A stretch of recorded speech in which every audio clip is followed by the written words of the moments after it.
ತುಂಬಾ ಭಯ these people like who we work with. Pavan sir ಅಂದ್ರೇನೆ ಭಯ. ಯಾಕಂದ್ರೆ ಮಹಾನಟಿಯಲ್ಲಿ ಅಷ್ಟು ನೋಡಿದೀವಿ, ಅಷ್ಟು ಸ್ಟ್ರಿಕ್ಟ್ ಆಗಿರ್ತಾರೆ. ಸೊ ಅವ್ರು ಮಾತಾಡಿದ್ರೇನೆ ನಮ್ಗೆ ಒಂಥರ ಭಯ ಆಗ್ತಿತ್ತು, ಲೈಕ್ ಏನ್ ಕಮೆಂಟ್ ಕೊಡ್ತಾರೆ ಈ ಸಲ, ಏನ್ ಕಾಂಪ್ಲಿಮೆಂಟ್ಸ್ ಕೊಡ್ತಾರೆ ಅಂತ. ಬಟ್ ಸೆಟ್ಟಿಗೆ ಬಂದಾಗ ಅವ್ರು ಅಷ್ಟೇ ಫ್ರೆಂಡ್ಲಿ ಆಗಿದ್ರು. ಇವತ್ತಾನೆ ಭಯ ಅಂದ್ರೆ ಇವತ್ತಾನೆ ಫ್ರೆಂಡ್ಲಿ ಅಂತ. ಅದೇ ಅಷ್ಟು ಫ್ರೆಂಡ್ಲಿ ಆಗಿ ಅಷ್ಟು ಟ್ರೀಟ್ ಮಾಡಿದ್ರು.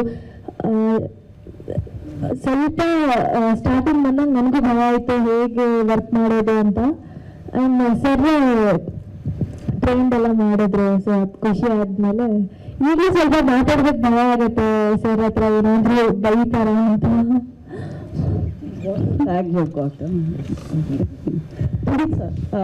ನಿಮ್ಗೆ ತರುಣ್ ಸರ್ ಇನ್ಸಿಸ್ಟೆಡ್ ಅಂದ್ರೆ ಪರ್ಟಿಕ್ಯುಲರ್ ಆಗಿ ಏನಕ್ಕೆ ಅಂತ ಅಂದ್ರೆ ನಂದು ಜರ್ನಿಲಿ ನಾನೊಂದು ಕಲ್ತಿದ್ದೇನೆಂದ್ರೆ ಮೇಡಮ್, ಸಿನಿಮಾ ಚೆನ್ನಾಗಿ ಮಾಡೋದು ಒಂದು ಪಾರ್ಟ್ ಆದ್ರೆ ಅದನ್ನ ಆಡಿಯನ್ಸ್ ಹತ್ರ ತಲುಪೋದು ಮತ್ತೊಂದು ಪಾರ್ಟ್ ಇರುತ್ತೆ.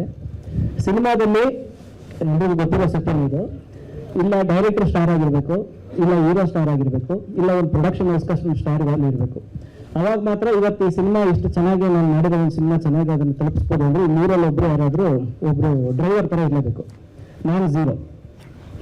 ನಾನು ಅಪ್ರೋಚ್ ಮಾಡಿದ್ರೆ ಯಾವುದೇ ಸ್ಟಾರ್ಸ್ಗಳ ಕತೆ ಸಿನಿಮಾ ಮಾಡೋದಿಲ್ಲ, ಕತೆ ಕೇಳೋ ಸ್ಟೇಜಲ್ಲೂ ಇರೋದಿಲ್ಲ. ಅದು ನನ್ನ ಎಕ್ಸ್ಪೀರಿಯನ್ಸ್ಲೇ ಗೊತ್ತಿರುತ್ತೆ.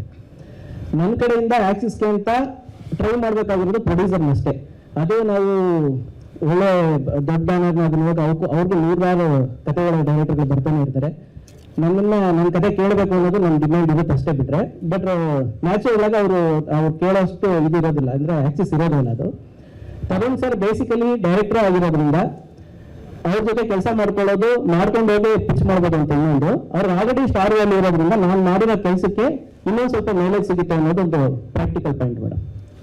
ತರುಣ್ ಸರ್ ಇದು ರಿಲೀಸ್ ಪ್ಲಾನ್ಸ್ ಯಾವಾಗ? ಬೈ ಆಗಸ್ಟ್ ನಮಗೆ ಸೆನ್ಸಾರ್ ಆಗುತ್ತೆ. ನಾವು ಸೆನ್ಸಾರ್ ಪ್ರೋಸೆಸ್ ಇದ್ದೀವಿ. ಸೊ ಅವರು ಈಗಲೂ 40-45 ಡೇಸ್ ಅಷ್ಟು ಟೈಮ್ ಅಂತ ಅನ್ಕೊಂಡು ನಾವು ಸೆನ್ಸಾರ್ಗೆ ಇನ್ನೊಂದು ಆಗಸ್ಟ್ ಸೆನ್ಸಾರ್ ಆಗ್ಬೋದು. ಅದಾದ್ಮೇಲೆ ಪ್ಲಾನ್ ರಿಲೀಸ್ ಒಂದಷ್ಟು ಲೈನಪ್ಸ್ ಇದೆಯಲ್ಲ ಎಲ್ಲ ನಾನು. ಸೊ ಯಾವುದು ನನಗೆ ಒಂದು ಒಳ್ಳೆ ವಿಂಡೋ ಸಿಗುತ್ತೆ, ಈ ಪಿಕ್ಚರ್ ನಮಗೆ ಜನಕ್ಕೆ ತಲುಪೋದಕ್ಕೆ ಒಂದೊಳ್ಳೆ ವೀಕ್ಸ್ ಬೇಕು ನಮಗೆ. ಸೊ ಹಾಗಾಗಿ ಅದನ್ನ ಪ್ಲಾನ್ ಮಾಡಿಕೊಂಡು ಗುಡ್ ಡಿಸ್ಟ್ರಿಬ್ಯೂಟರ್ ಜಗದೀಶ್ ಫಿಲಮ್ಸ್ ಅವರು ಇದ್ದಾರೆ. Will sit and decide on that. But by August corporate ಇಟ್ಕೊಂಡಿರ್ತೀವಿ ನಾವು ಸೆನ್ಸಾರ್ ಮಾಡಿ. ಅವರು ಆಯ್ಕೆ ಮಾಡಿರುವಂತಹ ಕಥೆಯ ಮೂಲ ಸಾರಾಂಶ ನೋಡಿದಾಗ ಸಾಮಾನ್ಯವಾಗಿ ಒಂದೊಂದು ಭಾಷೆಗಳನ್ನ ತೋರಿಸ್ತೀವಿ. ಫಾರ್ ಎಕ್ಸಾಂಪಲ್ ನಾರ್ತ್ ಕನ್ನಡ ಭಾಷೆ ತೋರಿಸ್ತೀವಿ, ಮೈಸೂರು ಭಾಗದ ಭಾಷೆ ತೋರಿಸ್ತೀವಿ. ಈ ಭಾಷೆಗಳನ್ನ ಬಳಸೋದು ಕೂಡ ಸಿನಿಮಾದ ಮೂಲಕ ಆಡಿಯನ್ಸ್ ಅನ್ನ ರೀಚ್ ಮಾಡಿಸ್ತೀವಿ ಅಂತ ಸತ್ಯ ತುಂಬಾ ಜನ ನಿರ್ದೇಶಕರು ಮತ್ತು ನಿರ್ಮಾಪಕರು ನೋಡಿದ್ರಿ. ಈ ಭಾಷೆ ಕೂಡ ಎಷ್ಟು ಇಂಪಾರ್ಟೆಂಟ್ ರೋಲ್ ಪ್ಲೇ ಮಾಡುತ್ತೆ ಪ್ರತಿ ಸಿನಿಮಾ ಇನ್ಕ್ಲೂಡಿಂಗ್ ಗೋಲ್ಡ್. ಅದಕ್ಕೆ ಇದನ್ನು ಪ್ರಯೋಗ ಅಂತ ನಾನು ಮೊದಲೇ ಹೇಳಿದೆ. ಬಹಳ ಎಲ್ಲರೂ ಅನ್ಕೊಳ್ಳೋದು ಏನಂದ್ರೆ ಸಿನಿಮಾದಲ್ಲಿ ಒಂದೇನೋ ಮ್ಯಾಜಿಕ್ ಆಗುತ್ತೆ ಅಂತ. ಆ ಮ್ಯಾಜಿಕ್ ಆಗಬೇಕಾದ್ರೆ ಎಲ್ಲ ತಂಡದಲ್ಲಿರೋ ಪ್ರತಿಯೊಬ್ಬರು ಕೆಲಸ ಮಾಡಬೇಕಾಗುತ್ತೆ. ಈಗ ಇವ್ರು ಹೇಳಿದ್ರು, ತರುಣ್ ಹೇಳಿದ ಹಾಗೆ ಬಾರ್ಡರ್ ತೋರಿಸ್ದ, ಆ ಬಾರ್ಡರ್ ತೋರಿಸಿ ಅಲ್ಲಿ ಆ ಬಾರ್ಡರ್ ಆ ಕಡೆ ಈ ಕಡೆ ಎಲ್ಲಿ ನಡೆಯುವ ಕಥೆಯನ್ನು ಹೇಳಿದ್ರು. ಸೊ ಆಟೋಮೆಟಿಕಲಿ ಒಂದು ಪರಿಸರ ಆ ಭಾಷೆಯನ್ನು ನಿರ್ಧಾರ ಮಾಡುತ್ತೆ. ನಾವು ಬಹಳಷ್ಟು ಜನಕ್ಕೆ ಈ ಪರಿಸರದ ಭಾಷೆಯ ಜೊತೆಯಲ್ಲಿ ನಾವು ಕಥೆಯನ್ನು ಹೇಳಿದಾಗ ಅದು ತಲುಪುತ್ತೆ ಅಂತ ಭಯ ಇರುತ್ತೆ. ಅದರಿಂದ ಏನೇನೋ ಚೇಂಜ್ಗಳೆಲ್ಲ ಮಾಡಿಬಿಟ್ಟಿರ್ತಾರೆ. ಆದರೆ ಆ ಪರಿಸರ ಭಾಷೆಯ ಜೊತೆಯಲ್ಲಿ ಪುನೀತ್ ತನ್ನದೇ ಆದಂಥ ಒಂದು ಅಥೆಂಟಿಸಿಟಿಯನ್ನು ಹುಡುಕೊಂಡಿದ್ದಾನೆ. ಅದರಿಂದಾಗಿ ಇದು it will reach the mass and the class ಆಗಬೇಕು.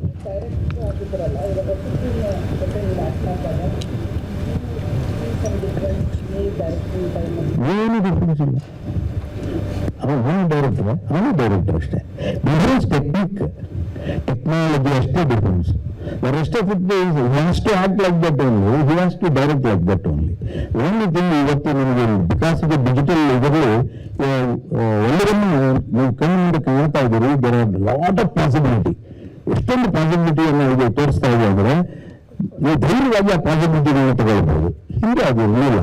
ಕಾರಣ ಬಿಕಾಸ್ ಆಫ್ ದ ಟೆಕ್ನಾಲಜಿ ಬಹಳ ಭಕ್ತಿಯಿಂದ ಬಹಳ ಭಯದಿಂದನೇ ಎಲ್ಲ ಮಾಡ್ತಾ ಇದ್ರು ಬಿಕಾಸ್ ಆಫ್ ದ ಸೆಲ್ಯುಲೈಟ್ ಅಲ್ವಾ. ಸೊ ಆದ್ರೆ ಈಗ ಇಲ್ಲ ಒಂಚೂರು ಎಕ್ಸ್ಟ್ರಾ ತಗೋಣ, ಮೈಲೇಜ್ ತಗೋಣ, ಎಕ್ಸ್ಟ್ರಾ ಟ್ರೈ ಮಾಡೋಣ. ಆ ಟ್ರೈನಲ್ಲಿ ತಪ್ಪಿರ್ಬೋದು, ಸರಿ ಇರ್ಬೋದು, ಬಟ್ ಅದನ್ನು ನಾವು ಆಮೇಲೆ ಕೂಡ ಡಿಸೈಡ್ ಮಾಡೋಣ ಅನ್ನೋಷ್ಟರ ಮಟ್ಟಿಗೆ ಕಾನ್ಫಿಡೆಂಟ್ ಆಗಿ ಕೆಲಸ ಮಾಡ್ತಾರೆ. ಅದರಿಂದ ಎಷ್ಟೋ ಸಲ ನನಗೆ ಅನ್ಸುತ್ತೆ, ನಾನು ಏನಪ್ಪ ಎಲ್ಲ ಕಡೆ ಕತ್ಲೆ ಅಂತ ಇಷ್ಟೊಂದು ಲೈಟ್ ಹಾಕಿದೆಯಲ್ಲ ಅಂದ್ರೆ ಬನ್ನಿ ಸರ್ ನೀವು ಕ್ಯಾಮ್ರಾದಲ್ಲೆಲ್ಲ ಇನ್ನೂ ಓದಿದೆ ಅಂತ ಅಲ್ಲಿ ತೋರಿಸಿದಾಗ ಅರೆ ಎಷ್ಟು ಚೆನ್ನಾಗಿ ಕಾಣಿಸ್ತೇವೆ, ಇಟ್ ಇಸ್ ವೆರಿ ಇಂಪಾರ್ಟೆಂಟ್ ಅಂತ. ಅಪ್ಡೇಟ್ ಬಗ್ಗೆ ಬಹಳ ಖುಷಿಯಾಗಿದ್ದು ಅಲ್ಲಿ ಕ್ಯಾಮ್ರಾಮನ್ ಹೇಗೆ ಇಡೀ ಕಾಡನ್ನು ಮುಖಗಳು ಕಾಣಿಸಿದ ಹಾಗೆ ಇಡೀ ಅಟ್ಮಾಸ್ಫಿಯರನ್ನು, ಯಾಕಂದ್ರೆ ಇದು ಸಿನಿಮಾ ಅಗೇನ್ ನೀವು ಸಿನಿಮಾ ಕತ್ಲೆ ಅಂದ್ರೆ ಬರೀ ಕತ್ಲಲ್ಲೇ ಎಲ್ಲ ಓಡಾಡಕ್ಕಾಗತ್ತಾ? ಸೊ ಎಲ್ಲ ಹೇಳಕ್ಕಾಗತ್ತಲ್ಲ, ತೋರಿಸ್ಬೇಕಾಗತ್ತಲ್ಲ. ಆ ತೋರಿಸುವ ಕ್ರಿಯೆ ಇದೆಯಲ್ಲ ಅದು ಬಹಳ ಇಮೇಜಿನೇಟಿವ್ ಆಗಿತ್ತು. ಎಸ್ಪೆಷಲಿ ಟೆಕ್ನಿಕ್ ಈಗ ಬಹಳ ಹೆಂಡಿಯಾಗಿದೆ. ಅದನ್ನು ಒಳ್ಳೆ ಕಂಟೆಂಟ್ ಜೊತೆಗೆ ಕ್ಯಾರಿ ಮಾಡಿದ್ರೆ Kannada cinema will have fantastic travel.